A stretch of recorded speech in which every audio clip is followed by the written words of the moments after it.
the first thing we do is we ask a user to select a particular team. Hey, which team's perspective do you want to look at? Or which conference perspective do you want to look at? So let's start creating some slicers, perhaps things that people can filter the data on.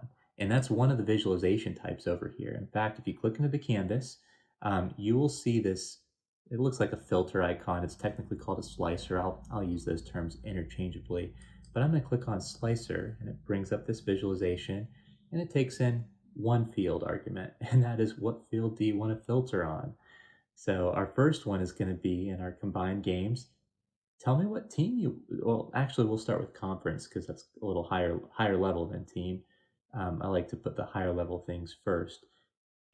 Let's filter on a conference. What conference are you interested in? What conference perspective are you looking at? Okay, just drag it over to this field over here. And there we go. We've got all these. Now, that alone would take up our entire space, and we still wouldn't be able to see everything. See how many conferences are listed here? There's a whole bunch of them here. Um, One thing I like to do to save space, so I'm clicking on the visual itself, which opens up all these options. This is kind of the first options where you choose your visualization type and what fields to use in that visualization. The next option here, the format your visual option, which has visual and general options itself, there's a few things here. I'm going to turn off the slicer header. I want a little bit more control over it. And so I find that by not using the slicer header, and then I'm going to use a title instead. If I go to general, I'm going to go to title here, and I will turn on title, and then I'm going to give it some text. And by the way, you can actually use a field to determine what your the title of that visual is, and we're going to do that. It's pretty neat stuff you can do that way. But this one is pretty straightforward. It's the conference, and I'm going to center this. All right, I like the way that looks. Now I'm going to go back to the visual option here, and there's some slicer settings. This is the vertical list. It's the default. Just all those options, and you can resize it. Make it smaller, and then just decide how many options you show, basically. But another option is the tile option, and every now and then it makes sense to do this. See how that looks. You can even drag it, and yeah, some people like that look. It can take up a lot of space though, but you have the scrolling bar as well.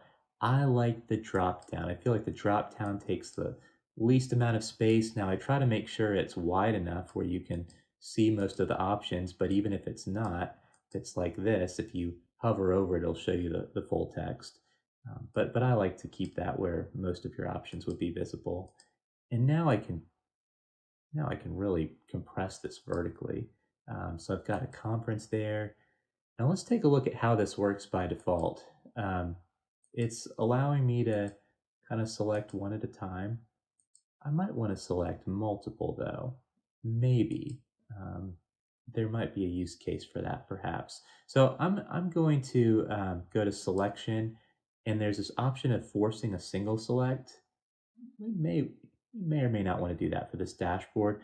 The multi-select with control, so it is possible to select multiple by clicking control and holding down, clicking all the different conferences that you want to see. But it's a lot more intuitive, I find, to uncheck this. And now what'll happen is there's just check marks next to it. You don't have to hold down control. And so I don't know that everybody knows about holding down control to select things, although that does come into play for a lot of applications. This is a little more intuitive. Now, what if you've selected a whole bunch and then you want to clear your selection? You're going to have to click this 5 times, right? That's a lot of clicks. Well, this select all option is a nice one to turn on because now you can just say select all and turn it off. So it's just really easy to kind of reset that filter. So I like these settings. Now I've applied those settings, and I've made quite a few adjustments to the default, and I'm ultimately going to drag this over here. I'm going to put a border around it as well. So to do that, I'm selecting the visual, clicking general, and that one's going to be under effects, visual border. I'm just going to turn that on. Now it has this little border around it, and I think that's kind of nice. Yeah, I think that's a good width. I'm just going to take this line and move it over. So it kind of is like a section holder. I'm trying to get it where there's about as much space on the left side as the right side. Just apply some general aesthetic concepts as you're building a dashboard. But that looks pretty good right there. Conference. Now, rather, I could just start over and click on Slicer. And yeah, there's my Slicer again. Let me bring in Team this time, right? But now I've got to do all this at the drop down. I've got to reset everything.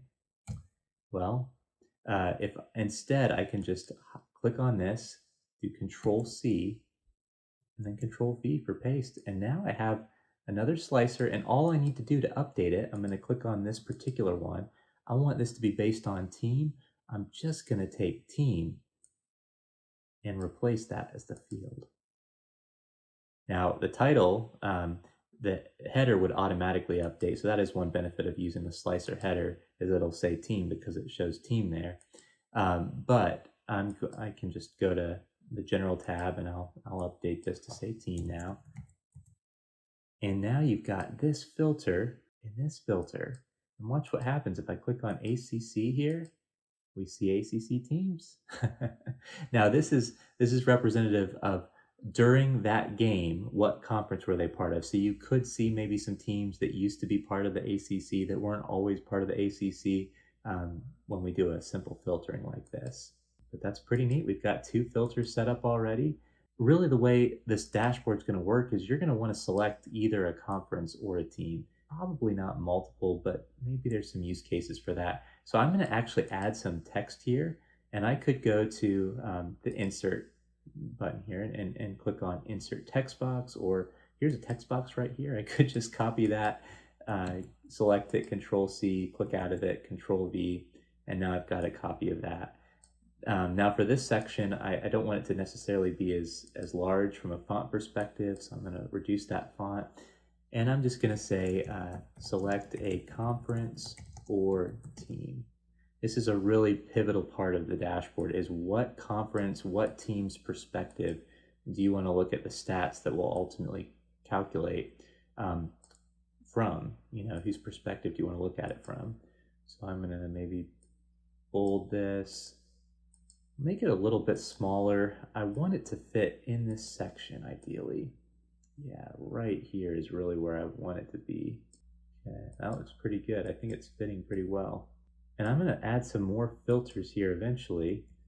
But for now, I'm going to make this its own section because it really is an important part of it. Of, hey, very first thing you need to do is select a team or a conference.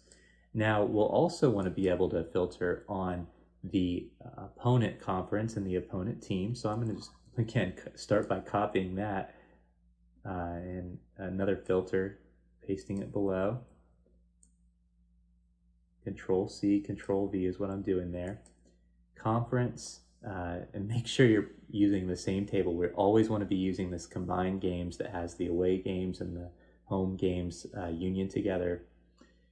Is going to be our opponent conference. So we've selected this and we want to drag in our opponent conference now. Remember, we need to update the title. So we'll go to Format Your Visual, General, Title, and now this will be opponent conference. It's very nice that it tells us if we've misspelled anything. Same thing with team. Going back to the data tab here, we're going to put the opponent here. Click on Format Your Visual. It'll be the opponent. Very cool. Now we want to create an indicator, a slicer, for whether this game was a home game from the selected conference or team's perspective, whether it was a home game or an away game. Now, we don't have a field that does that currently. We have this combined games. We actually, I should have done this at first. We need to add a field we'll start with the away games in this case. And we need to add a field for whether it's an away game or a home game. So let's call this maybe home or away. And in this case, we don't have to set it equal to a column. We can just set it equal to a text field, just like you can in SQL or Excel. And what this would do is it means every single row in this table is going to have a value of away. So we'll do that. And then we'll do the same thing, kind of, in our, so notice that created an error. It created an error because that column doesn't exist yet in our home games table, so we need to go ahead and add it there. So if they're going to be union together, they need to have the same columns and the same position. So we'll create a new column there in home games. We're going to call it the same thing, home or away, but you guessed it, it's going to be equal to home in this case for every single row in the home games table. We'll uses a double quote in Power BI for text fields equals home.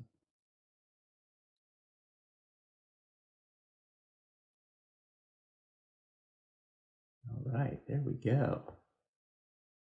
So now combined games is okay again, and we have a new field in there, home or away. It's right there, so we can create a slicer on it now. I'm going to Control C, Control V to copy and paste this. I will drag in home or away, close out on this. Look at that, away and home, great. So we can select that. Again, it's all from the team or the conference selected right here. It's all from their perspective, whether or not it's home or away. I need to update the title here, so I'm clicking on that slicer, going to the format option, going to general, title, and we'll call it home or away. Perfect. Another thing that I think could be interesting to filter on would be the season type. So I'll go ahead and copy and paste this like we've been doing. And we'll bring in season type. So I'm dragging this over. Now let's talk about renaming variables, because this is a variable that I would recommend. I should have renamed it perhaps season type without the underscore in the source in Python, or if I'm bringing in via SQL, I would rename it there. I like to do as little as possible in Power BI from a data manipulation perspective. I like to get the names right even. So that's one option. Now, if we just said, well, in this case, we're going to have to update the title ourselves manually, just like we have. That's what happens when you use the title, although there is the option for dynamic titles. Using this option, you can feed it based on a field. But in general, if you're using the title, it's not going to auto-sense what that field that you're using is, like the slicer header would. So I'll just go ahead and update this for now, and we'll call it season type, and I'm going to give it the proper case, the space between it instead of the underscore. So that looks good, and that's just fine. But let's say we were using the slicer header, where it does key off, just like the table column headers will key off of whatever it's called over here is what the header is going to be called. And that's what the slicer header is right here, season underscore type. But I wanted it to look nice with removing the underscore, replacing it with a space, and capitalization, proper case. So I'm going to click on the drop down here, and I'll say rename for this visual, and I can rename it. So that's an option. You see it updated over here. It's still called season type season underscore type over here though. Now if we wanted to update this and say, hey, anything that uses season type, we want it to be proper case and remove the underscore. We want to rename it throughout the dashboard. In that case, the more efficient thing to do, I'm going to do Control Z, which undoes a change in Power BI, and then yeah, that's a pretty handy function to know, and it redoes it to the original format. We can come over under the data pane, click the triple dots next to that field, and say rename. Wrong field here. Rename, and I'll give it that proper case and use a space instead of the underscore, and that's going to cause this to update as well. So now you can see the slicer header has that new format. and this will impact the entire dashboard. So that's the difference. This would just rename the header for the visual. This would rename the header for the entire dashboard. It's a good thing to know about. Turn off that slicer header though. So we have season type, which could be postseason game, a bowl game, or regular season. Now maybe the last, we'll add two more slicers here, and you can see we have a little bit more space here down at the bottom. Going to add another filter, but this time I'm going to add it for date. And we have another situation here where we've got, it's called start date in the football data set. We're going to just call it date. And so I'm going to rename that for the whole data set, call it date. And I believe we already formatted it up here. It's in a certain format. Well, if I were to do what I had done before, I'm just going to start with an existing one, Control C, Control V, and I drag over the date field. There it is. Simple as that, right? Now let's see what this looks like. Okay, well, one, we've got a timestamp here, and two, I don't know, selecting dates one by one when we just want to look at a particular range, that is not an efficient way to select dates. Can you imagine just going through this entire list? No, thank you. So the first thing we need to do is look at that date type again, and it looks like I chose one with a date timestamp included. I don't think we want that. I think something like this is better. So now let's take a look at it. Format. Yeah, that's better, but you still have this issue of having to select a whole bunch of dates. Well, when it comes to numeric variables, where you might want to look at a range of values, and when it comes to dates, you can set it up where you can just select one value at a time, but a lot of times there's a better way, and now we have a few more options than we did for these text variables. For this one, because it's a date, and it knows it's a date, we've set it as a date, we can have several different options, and I'm going to do relative date here. So that'll do last 1 weeks. That's kind of an interesting one. Let's see how relative time looks. Okay, so it just turns it into a timestamp. What about between? Ooh. I think that might be the best one for our use case, perhaps. So here we have, and if we really expand it enough, we actually get this bar here that we can drag and say, okay, yeah, we don't really need to see the 1936 games. We're going to start our analysis 1985, or you can even go in here and choose a calendar date, or you can, if you said, I want to see everything since January 1st, 2000 maybe. If you wanted to do that, you can just come in here, type. There we go. There we go. And now we've got it selected for just since the year 2000. So I think that's going to be a good option for us. And again, if you don't want the slider, we can kind of compress it there, or I believe there might even be an option for that, for turning off the slider. Yeah, there we go. So you can turn the slider on or off. Now here's something, this is one of the reasons why I wanted to use, the slicer header is convenient, but watch what happens to the slicer header. It gets really small compared to the slicer header of a normal visual. But the thing is, it will get to be a larger size, but you have to expand it and have all this white space down here. Just something I've noticed about the way the slicer header works, and so that's why I'm using the title instead, although it is convenient to have the slicer header in the sense that it automatically sets the value to whatever the field name is.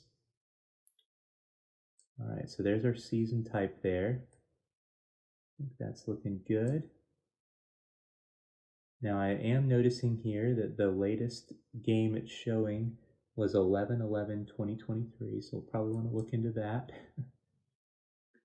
And then the last thing we're going to want to do, we brought in the weather data set. We brought it in for a reason. We want to use that as a slicer as well. And that one's going to be more similar to season type, where it's a range of values we might want to filter on. So I am going to do Control C, Control V, and then I'm going to bring in, watch this. This is one of the very few cases where we're not using the combined games in this data set. We're going to go to our weather data set that we have linked. But we've linked it to the games data set. So actually, let's go back to our model view really quick. Originally, we had the games data set, and that's all we had. But now what we're finding is we're using the combined games data set. So I'm going to delete this relationship by clicking on this.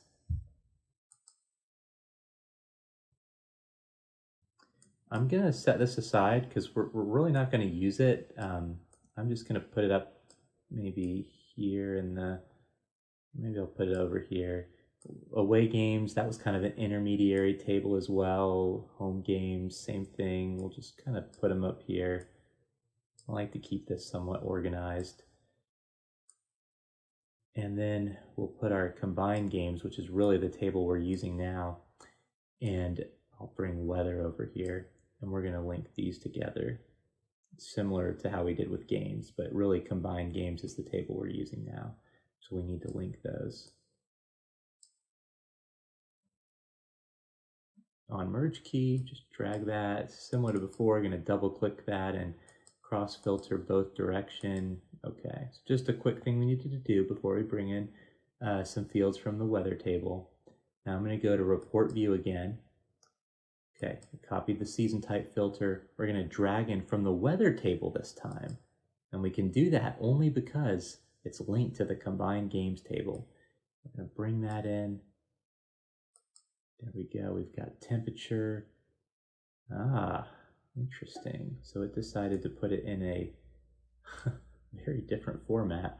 Let's go to the format visual here. Let's go to slicer settings and style. Okay. We're going to do between. And let's see here. There we go. We finally got that slider to show up as well. Cool. All right. Now we'll update the title here. Update the title to average temperature. And that's going to represent the average temperature for that particular game where it's being played on that day it was being played. What was the average temperature that day? This is what this represents. Now I've got some decimals here. That's not ideal. So when it comes to temperature, we don't need to see the decimals. In fact, that's a pet peeve of a lot of executives, is to see extra decimals when they're not really necessary. It's certainly not going to make a big difference here. So what I'm going to do is click on that particular field, and another thing we can adjust, it's set as a decimal number here. What I'm going to do is round it, and you can do that right here. It's auto round right now. I'm going to set it to round at 0. When I do that, those decimals should disappear. That's better. Now I don't have enough room at the bottom of my dashboard to put that extra slider, and this will be our last one, so I need to make a little more room. I'm going to click on the body here, and I'm going to go to canvas settings, and I'm just going to make just a little more room, 820. See if that does it. I don't think that's going to do it. Maybe 840. I want to have some white space at the bottom there, so I'm just typing in the number and pressing enter. That's about right there. Good. And it kind of picks up on where the other ones are ending, and so it will automatically stop it there if you want it to. So that's why I feel like the grid lines, when we went over to view, and the snap to grid, aren't really critical. Okay, we've got some great slicers set up. Boy, do we. Now we just need to create some data, some charts and some tables and everything. If you like this video, I hope you'll consider liking it for me. And if you'd like to see more analytics, data science, and leadership training videos, please consider subscribing to the channel. Finally, if you have any questions on what we discussed today, please leave a comment and I'll try to respond to it as soon as possible. Thanks again for watching, and I'll see you in the next video.